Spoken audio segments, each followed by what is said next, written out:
గురువు అంటే ఏంటో లఘు అంటే ఏంటో తెలుసుకోవాలంటే ఏంటంటే ఇవి మనకు తెలుసు. దీర్ఘాక్షరాల, సంయుక్తాక్షరాల, ద్విత్వాక్షరాల, పూర్ణ బిందువ ఇవన్నీ మనకు తెలుసు. కాబట్టి ఈ 7 లక్షణాల్లో ఇందులో ఏమైనా ఉందంటే హ్రస్వం కాబట్టి పొట్టిది. హ్రస్వం అంటే పొట్టిది కాబట్టి ఏం చేస్తున్నాం, దీనికేమో లఘువే.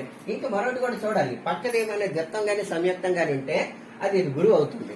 కాబట్టి ద్విత్వం సంయుక్తం లేదు కాబట్టి ఇది లఘువుగా చెప్పుకుంటున్నాం. అలాగే దీని విషయం ప్రతి దగ్గర కూడా ఇది ప్రత్యక్షం పరోక్షం. ఇది ప్రత్యక్షం అంటే ఎదురుగా మనకు కనిపించేది, ఇది దీర్ఘం లేదు ఏ లేదు లఘు అని మనం అనుకున్నాం. కానీ పక్కవాడు ఎవరైనా సపోర్ట్ ఉందంటే చూడాలి, ద్విత్వం కానీ సంయుక్తం ఉంటే సపోర్ట్ అవుతుంది. అప్పుడు ఏంటవుతుంది, ఇది కూడా లఘువే.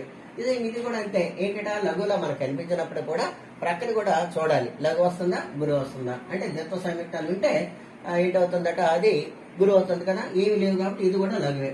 అంటే ఏంటంటే ఇప్పుడు ఉదాహరణకి ఎందుకంటే ఇక్కడ ఇది ద్విత్వ సంయుక్త అక్షరం ఉంటే